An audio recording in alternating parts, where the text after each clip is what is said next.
Hello everyone. तो कैसे हैं आप सभी लोग। स्वागत है आप सभी का एक बार फिर अपने YouTube channel nursing notes with Mahesh पर। आज मैं आपके लिए बहुत इंपॉर्टेंट टॉपिक पर अपने खुद के हैंड राइटिंग नोट्स लेकर आया हूं, जो कि बीएससी नर्सिंग स्टूडेंट्स के लिए बहुत इंपॉर्टेंट होने वाले हैं आरयूएचएस एग्ज़ाम के लिए। आज हम साइकोलॉजी टॉपिक के बारे में डिस्कशन करेंगे कि साइकोलॉजी टॉपिक होता क्या है। साइकोलॉजी हमें ये बताती है कि अभी जैसे कि एक एग्ज़ाम्पल देता हूँ मैं आपको, कि आप ये वीडियो देख रहे हो तो ये डिसीज़न आपके माइंड ने लिया, इमोशंस ने लिया या अदर थिंग्स। ये सभी जो ये सभी जो चीज़ें होती हैं ना, कि माइंड से डिसीज़न लेते हैं, इमोशंस हमसे डिसीज़न ले उस टॉपिक के बारे में ले आते हैं। तो इन सभी के बारे में हमारी साइकोलॉजी हमें बताती है कि साइकोलॉजी माइंड क्या है, हमारा सोल क्या होती है, ये बिहेवियर क्या होता है हमारा, तो ये साइकोलॉजी बताती है हमारी। तो आज हम इंट्रोडक्शन टू साइकोलॉजी पढ़ेंगे। तो साइकोलॉजी के बारे में हम देखते हैं, बिना किसी देरी के टॉपिक की शुरुआत करते हैं, क्योंकि टॉपिक बहुत बड़ा रहने वाला है। मैं इस टॉपिक को 2 पार्ट्स में कन्वर्ट करके आपको बताऊंगा, और वीडियो को बिना स्किप करे लास्ट तक देखना, क्योंकि अगर आपने वीडियो स्किप कर दी तो आप आरयूएचएस एग्ज़ाम में आने वाले एमसीक्यूज़ और बहुत सारे बड़े बड़े क्वेश्चन को मिस कर दोगे, और मिस कर दोगे तो फिर आपके एग्ज़ामिनर नंबर मिस कर देगा। सो वीडियो को लास्ट तक ज़रूर देखना बिना स्किप करे। बिना किसी देरी के हम टॉपिक की शुरुआत करते हैं। हमारे साइकोलॉजी होती क्या है। ह्यूमन के लिए बहुत इम्पोर्टेंट टॉपिक है कि साइकोलॉजी होती क्या है, उसका माइंड कैसे चल रहा है, उसका बिहेवियर कैसा है, ये सभी चीज़ें हमारी साइकोलॉजी बताती है। तो साइकोलॉजी हमारे 2 वर्ड से मिलकर बनी है, 2 ग्रीक वर्ड से मिलकर बनी हुई है हमारी, सेक प्लस लोगस। ठीक है, ये एमसीक्यू में आरयूएचएस एग्ज़ाम में पूछ लिया जाता है। Psychology consist of 2 words, psyche plus logos. ठीक है, लोगस का हमारा सिंपली मीन होता है स्टडी ऑफ, एंड सेक का यहाँ पर मीन्स निकाला है सोल, फिर बाद में माइंड्स कर दिया था। ठीक है, तो आगे चलते हैं हम। Psychology was first defined as the study of soul, यानी साइकोलॉजी को फर्स्टली क्या डिफाइन किया था, स्टडी ऑफ सोल है हमारी। ठीक है, later on psychologist of those day try to defined the psychology as the study of mind. अब माइंड यहाँ पर क्यों लिया, आपके मन में भी आ रहा होगा भाई कि सोल पे ही कर सकते थे हम तो स्टडी। सोल पर स्टडी करना संभव नहीं है, क्योंकि सोल अनविजिबल पार्ट है। ठीक है, सोल की स्टडी कैसे करेंगे हम, ये आप भी तो सोचो। ठीक है, तो हमारे साइकोलॉजिस्ट ने माइंड पर हमारी स्टडी करी कि माइंड होता क्या है। अब माइंड विजिबल पार्ट है हमारे बॉडी का, तो माइंड पर हम अच्छे से स्टडी कर सकते हैं। अब हम आगे चलते हैं। ये हमारी एक डेफिनेशन हो चुकी है, आप चाहो तो इसको डेफिनेशन के रूप में लिख सकते हो पेपर में। ठीक है, ये आरयूएचएस की एग्ज़ाम की क्वेश्चन की डेफिनेशन हो गई। ठीक है, साइकोलॉजी क्या है, इंट्रोडक्शन टू साइकोलॉजी। ठीक है, फादर ऑफ साइकोलॉजी भी पेपर में पूछ लिया जाता है कि हमारे साइकोलॉजी के फादर कौन थे। तो मैक्सिमिलियन वुडंट हमारे क्या साइकोलॉजी के फादर थे, इनको साइकोलॉजी का जनक कहा जाता है। ठीक है, अब हम आगे बढ़ते हैं। William James and William Wundt and Edward Bradford defined psychology as the study of consciousness. ये हमारी 3rd डेफिनेशन या 2nd डेफिनेशन मान सकते हो आप, साइकोलॉजी के बारे में इन वैज्ञानिकों ने दी। ठीक है, later one in the definition of psychology the word study was replaced by a science. जो लेटर वन हमारे साइकोलॉजिस्ट थे, उन्होंने साइकोलॉजी के कैसे डिफाइन किया कि ये एक साइंस है ना। ठीक है, अब हम आगे बढ़ते हैं। The first psychologist who used the word science in place of study and replaced consciousness with behaviour. मैं आपको जो भी चीज़ें बता रहा हूँ, जो चीज़ें यहाँ पर अंडरलाइन कर रहा हूँ, आपको सिर्फ वही लिखना है, ज़्यादा मैटर नहीं लिखना है, फालतू मैटर नहीं लिखना है। यहाँ पर बहुत कुछ लिखवा रखा है नोट्स में, लेकिन मैं आपको मेन चीज़ें बताऊँगा। ठीक है, later one famous psychologist William MC Douglas said psychology is a science which aims to give us better understanding and control of the behavior of organism as a whole। ये हमारी फोर्थ डेफिनेशन साइकोलॉजी की हो चुकी है। ठीक है, इसको आप लिख सकते हो। जो हमारे विलियम एमसी डगलस थे, उन्होंने कहा कि साइकोलॉजी एक साइंस है जिसका एम हमें बेटर अंडरस्टैंडिंग और हम अंडरस्टैंडिंग देना और हमारे बिहेवियर पर कंट्रोल करना है। ठीक है, organism as a whole. However in a later year JB Watson said that psychology is a science of behaviour taking into account as well as behaviour. जो हमारे जेबी वॉटसन आए, उन्होंने बोला कि साइकोलॉजी एक साइंस ऑफ बिहेवियर है, यानी ये एक बिहेवियर की साइंस है।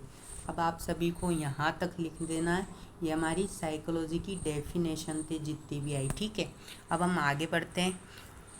यहाँ पर कुछ भी नहीं है इम्पोर्टेंट पॉइंट। अब यहाँ से क्वेश्चन आ जाता है हमारा कि meaning and nature of term behaviour. ये कई बार क्वेश्चन पूछ लिया जाता है, जैसा कि आप स्क्रीन पर देख रहे होंगे कि कितनी बार ये क्वेश्चन पूछा जा चुका है एग्ज़ाम में। 2009 में आ चुका है, 2012 में आ चुका है, 2006 में आ चुका है और 2007 में आ चुका है ये हमारा क्वेश्चन। ठीक है, तो यहाँ से भी बहुत बड़ा इम्पोर्टेंट क्वेश्चन बन जाता है कि meaning and the nature of term behaviour क्या होती है। RUHS एग्ज़ाम में कई बार पूछ लिया जाता है। ठीक है, तो हम आगे इस क्वेश्चन को डिस्कस करते हैं। क्या क्या लिखना है आपको मैं बताता हूँ। The latest concept of term behaviour has a very wide and comprehensive meaning revealed as under. ठीक है, फर्स्ट टॉपिक क्या है हमारा, फर्स्ट पॉइंट लिखना है हमको, ए manifestations of life is activities and behavior is a collective name of for these activities. These for the term behavior include not only the motor activity को अपने cognitive एक्टिविटीज़ बोलते हैं। ठीक है, like walking, swimming, dancing. Motor activity क्या होती है हमारी, cognitive activity, walking, swimming, dancing. यहाँ से भी MCQ बन सकता है कि हमारी कॉग्निटिव एक्टिविटी क्या है। वो आपको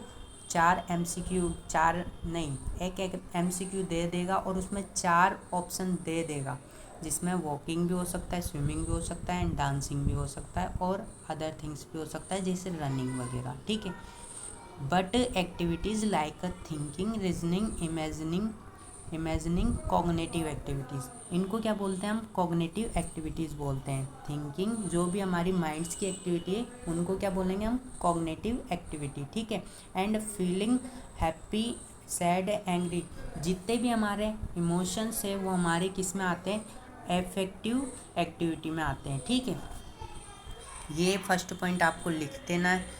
सेकंड पॉइंट क्या होता है, सेकंड पॉइंट हमारा, it concern all the segment of human mind, conscious, unconscious, subconscious, therefore converse not only overt behaviour but also inner experience, यानी overt behaviour and mental process.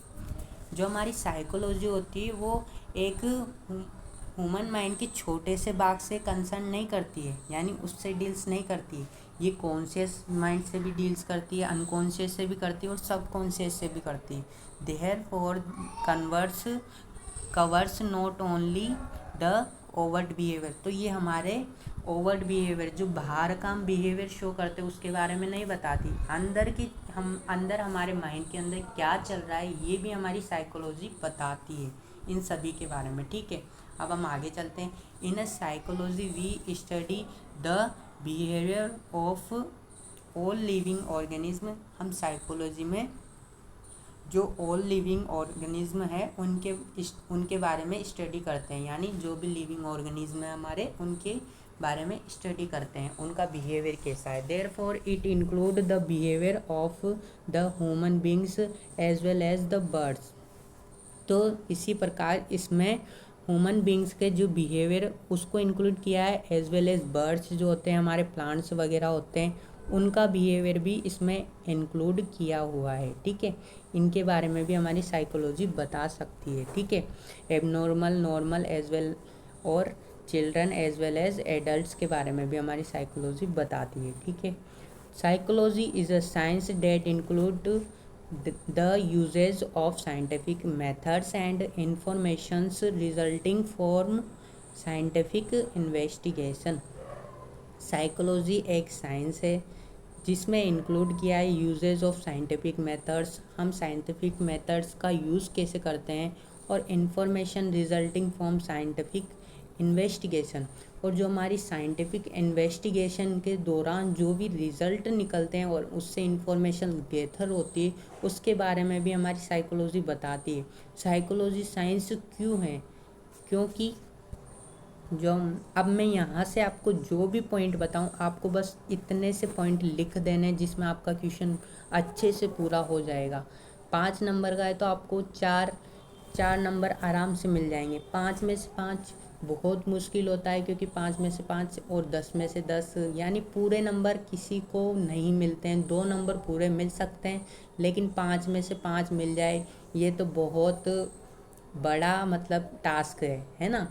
क्यों? क्योंकि RUHS एग्ज़ाम में एक number जो होता है ना वो एग्ज़ामिनर को खुश करने का होता है। आपने मैटर लिख दिया अच्छे से, लेकिन फिर भी वो आपको 4 नंबर ही देगा। अगर 10 नंबर का क्वेश्चन दिया है एग्ज़ामिनर ने एग्ज़ाम में तो वो आपको 8 या 9 नंबर ही दे सकता है।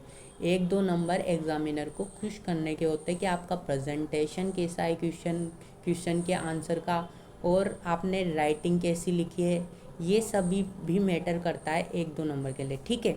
अब हम आगे बढ़ते हैं, मैं पॉइंट्स बता देता हूँ आपको इम्पोर्टेंट वो लिखने सिर्फ आपको। Like science it has a organised and systematic body of knowledge, facts, principle and theories which is subjected to change on the discovery of new facts and new principle and new theories। ये point भी आपको लिख देना है exam में। Like a science it has a organised and systemic body of knowledge. Science के जैसे ही ये एक ऑर्गेनाइज्ड और सिस्टमिक बॉडी है नॉलेज की, फैक्ट्स की, प्रिंसिपल और थ्योरीज, जो भी हमारे तथ्य वगैरह और थ्योरीज जो होती है उनकी क्या है, ये एक ऑर्गेनाइज्ड और सिस्टमिक साइंस है, ठीक है। Which is subjected to change on the discovery of new facts, जो कि हमारे जो भी न्यू फैक्ट्स होते हैं उनके बारे में डिस्कवर करती है, एंड न्यू प्रिंसिपल, जो न्यू प्रिंसिपल होते हैं उनके बारे में भी डिस्कवर करती है, एंड द थ्योरीज के बारे में, ठीक है। Like science it beliefs cause and effective relationship.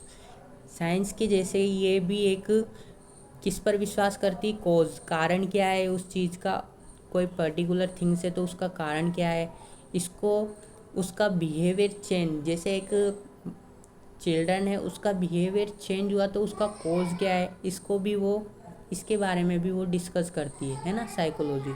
And effect of relationship का इफ़ेक्ट क्या है उसके बारे में भी हमारी साइकोलॉजी डिस्कस करती है, हमें बताती है। It declares that every behaviour has its roots, the factor of its cause and development. ये बताती है कि जो भी बिहेवियर है इसकी जड़ है, the factor of its cause and development, जो कि फैक्टर होता है कॉज और डेवलपमेंट का, ठीक है। अब हम आगे बढ़ते हैं, ये पॉइंट भी आप लिख देना एग्जाम में। Like science it emphasis the research for truth. ये साइंस के जैसे ये भी जोर देती है हमारे रिसर्च पर, जो सच है उसके रिसर्च पर जोर देती है। It studies the facts of behaviour and describe laws govern by them, ठीक है। जो भी लॉज हमारे हमको गवर्न किए जाते हैं उनके बारे में ये बताती है, और फैक्ट्स जो बिहेवियर के जो फैक्ट्स हैं उनके बारे में भी ये स्टडी करती है। 3rd पॉइंट आपका हो जाएगा, ठीक है। अब हम आगे बढ़ते हैं। Like other science psychology has a pure and applied aspect. जो अदर साइंस की जैसे साइकोलॉजी हमारी प्योर और अप्लाइड आस्पेक्ट है, ठीक है। अब आगे यहाँ से बहुत इम्पोर्टेंट टॉपिक आ चुका है आपके एग्ज़ाम का, बहुत बड़ा क्वेश्चन आने वाला है, ठीक है, जिसके बारे में हम डिस्कस करते हैं। Psychology is a positive science because it describes what is and it does not concern with what ought to be, ठीक है। साइकोलॉजी एक पॉजिटिव साइंस है क्योंकि ये डिस्क्राइब करती है व्हाट इज़, क्या हो सकता है, और ये इसके बारे में कंसर्न नहीं कर सकती कि क्या हो सकता है, ठीक है। आगे हम बढ़ते हैं, branch and scope of psychology. यहाँ पर हमारा बहुत इम्पोर्टेंट टॉपिक आ जाता है कि स्कोप ऑफ साइकोलॉजी। एग्ज़ाम में क्वेश्चन आ जाता है कि साइकोलॉजी के स्कोप क्या है हमारे, और साइकोलॉजी की कौन कौन सी ब्रांचेज होती है, उन सभी के बारे में अच्छे से डिस्क्राइब करें। यानी लार्ज क्वेश्चन आ सकता है हमारा यहाँ से 10 नंबर का, ठीक है। अब हम आगे बढ़ते हैं कि साइकोलॉजी की ब्रांच कौन कौन सी होती है हमारी, इस सभी के बारे में हम डिस्कस करते हैं। तो साइकोलॉजी की 2 ब्रांच होती है मेनली हमारी, प्योर एंड अप्लाइड। 2 ब्रांच होती है हमारी साइकोलॉजी की, प्योर एंड अप्लाइड। तो प्योर में हमारी साइकोलॉजी में हम जनरल साइकोलॉजी को फर्स्टली लेते हैं।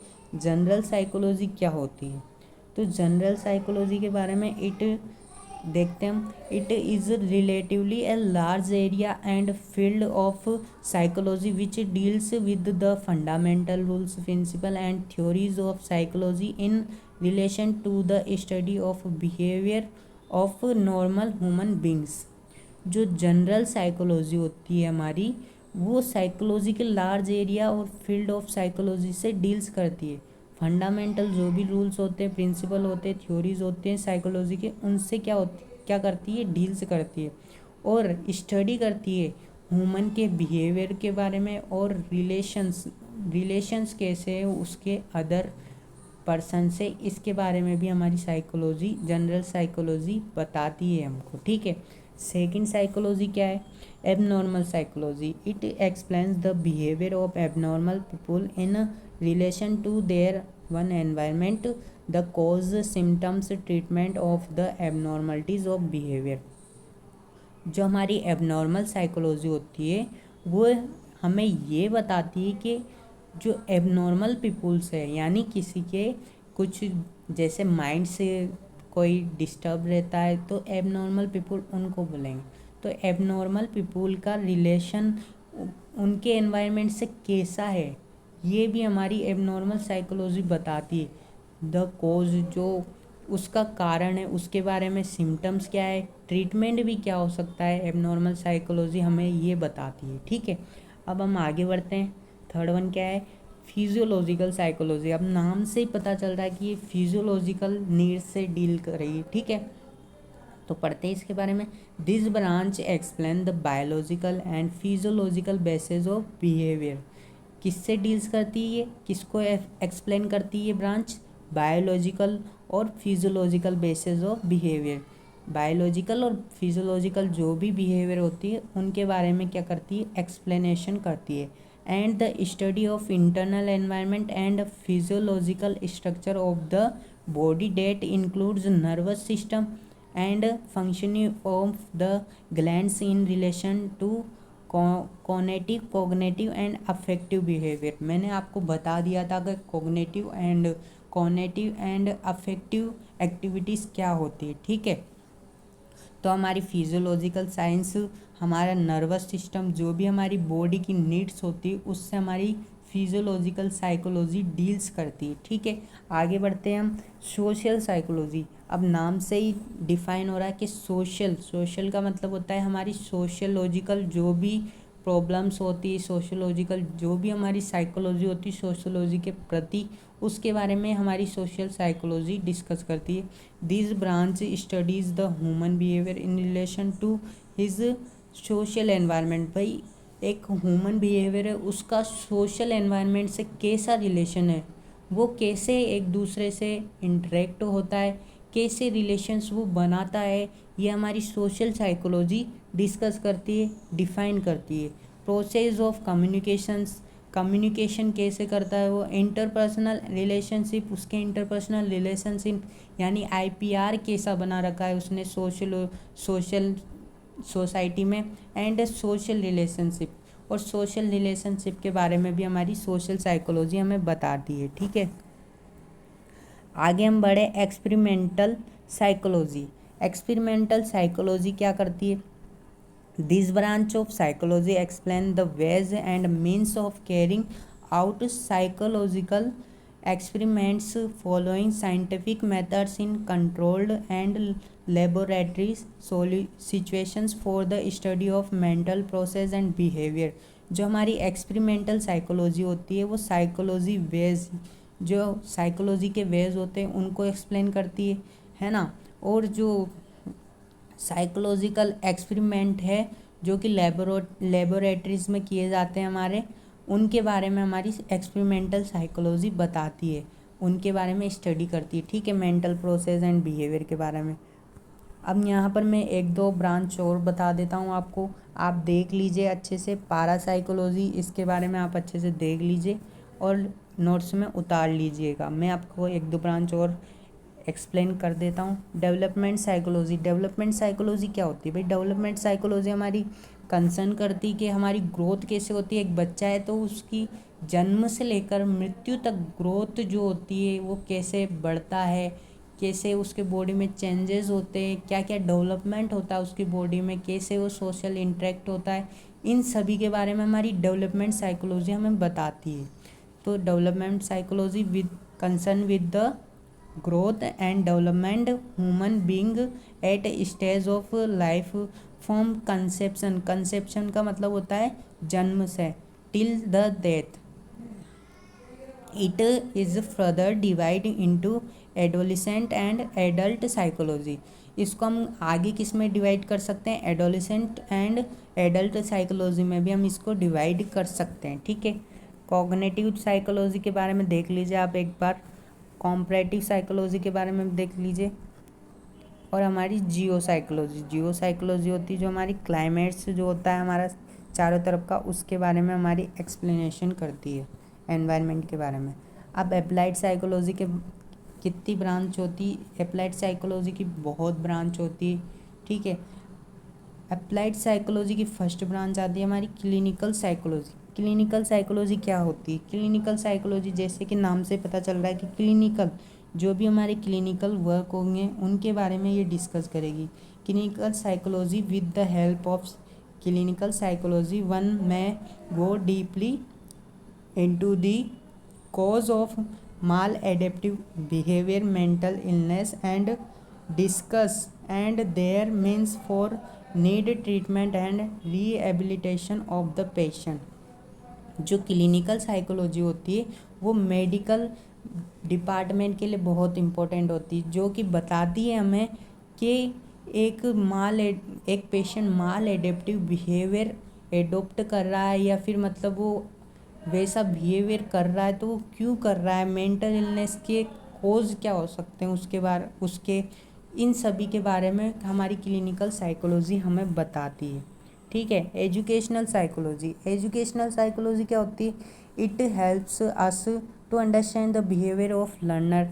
ये हमारे जो लर्नर होता है उसके बिहेवियर, यानी उसके बिहेवियर क्या है लर्निंग के प्रति, उसके बारे में हमारी एजुकेशनल साइकोलॉजी हेल्प करती है। In relation to environment, educational environment, it also helps the teacher to gain proper insight. ये हमारी जो एजुकेशनल साइकोलॉजी होती है वो टीचर की हेल्प करती है उसको प्रॉपर समझ देने के लिए एक स्टूडेंट के बारे में। ठीक है, इंडस्ट्रियल साइकोलॉजी। अब इंडस्ट्रियल साइकोलॉजी क्या होती है? इंडस्ट्री के बारे में बताएगी कि एक लेबर की क्या थिंकिंग है, वो कैसे वर्क करता है इंडस्ट्री में, ये हमारी इंडस्ट्रियल साइकोलॉजी हमें बताती है।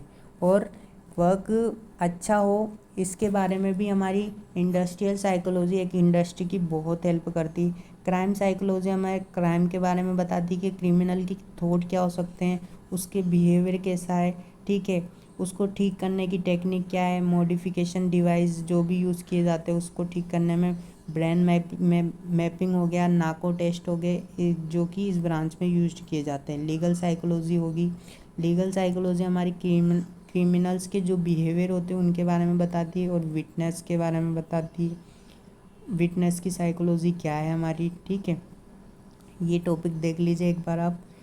अब मिलिट्री साइकोलॉजी हमारी काम आती कि सोल्जर जो होते हैं उनके वॉर के दौरान, वो जब वॉर का टाइम होता है उसके दौरान जो मोरल्स होते हैं उनको बढ़ाने में हमारी मिलिट्री साइकोलॉजी हेल्प करती है। और जो वॉर के दौरान जो हानि वगैरह होती है, हार्मफुल सिचुएशंस, उनसे बाहर आने के लिए हमारी मिलिट्री जो हमारी आर्मी वगैरह होती है उनकी बहुत हेल्प करती है। पॉलिटिकल साइकोलॉजी हमारी पॉलिटिकल जो भी एक्टिविटीज़ होती है, माइंडसेट होता है पॉलिटिक्स में जो भी, उन सभी के बारे में हमारी पॉलिटिकल साइकोलॉजी बताती है।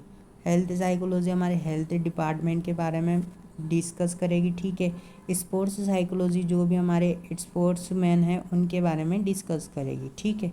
ये देख लीजिए एक बार आप।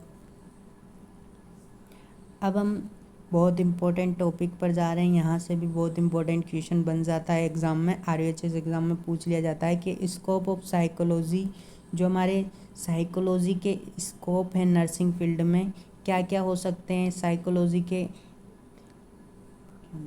इम्पोर्टेंस क्या हो सकते हैं नर्सिंग फील्ड में, ये क्वेश्चन यहाँ से बन जाता है। Scope of psychology play A perfect role especially in nursing because it helps the nurse to understand problems of the patient in a better way। जो हमारी साइकोलॉजी होती है वो हमारे नर्सिंग फील्ड में एक स्पेसिफिक रोल निभाती है, यानी वो नर्स की हेल्प करती पेशेंट की प्रॉब्लम को समझने में, ठीक है। By understanding the psychology of patient, हम पेशेंट की साइकोलॉजी को जानकर a nurse will be able to communicate with them in order to ask about their problem and mental problem. एक नर्स पेशेंट की साइकोलॉजी को समझकर ये डिफ़ाइन और उससे डिफ़ाइन करने में सक्षम हो जाती कि उसकी प्रॉब्लम क्या है, उससे कम्युनिकेट कर सकती है अच्छे से और उसकी प्रॉब्लम जान सकती, मेंटल प्रॉब्लम क्या है उसकी। It also helps in providing the best solution to the patient in term of cares after injury to provide rehabilitation services. इसको समझकर एक पेशेंट अपनी केयर्स को बढ़ा सकता है और उसकी जो रिहेबिलिटेशन की सर्विसेज है उसको भी बढ़ा सकता है, ठीक है। अब ये किस प्रकार पेशेंट नर्स की हेल्प करती है पेशेंट को समझने के लिए, तो इसके बारे में हम जानते हैं। Importance and significance of psychology in nursing field, ठीक है। ये क्वेश्चन देखिए आप कितनी बार आ चुका है, 2003 में आ चुका है हमारा, 2005 में, 2010 में, 2011, 2013, 15, 16, 17, 19, 21, 2022 में और अभी लेटेस्ट 2024 और 25 में भी हमारा ये क्वेश्चन आ चुका है। अब फर्स्ट पॉइंट क्या है इसका, to help to understand the patient. जो हमारी साइकोलॉजी होती है वो नर्स की हेल्प करती है पेशेंट को समझने में, ये सबसे इम्पोर्टेंट पॉइंट है। To help to understand the relatives and well wisher of the patient. जो हमारी साइकोलॉजी होती है वो नर्स की हेल्प करती है उसके रिलेटिव्स को समझने के लिए, जो पेशेंट के रिलेटिव होते हैं और वेल विशर जो भी होते हैं उनको समझने में भी हमारी साइकोलॉजी नर्स की बहुत हेल्प करती है, यानी हमारी बहुत हेल्प करती है। To help to get adjusted in a professional environment. जो हमारी साइकोलॉजी होती है वो नर्स की हेल्प करती है एडजस्ट होने में, प्रोफेशनल एनवायरनमेंट में एडजस्ट होने में। Help to provide needed advice, guidance and support to the patient.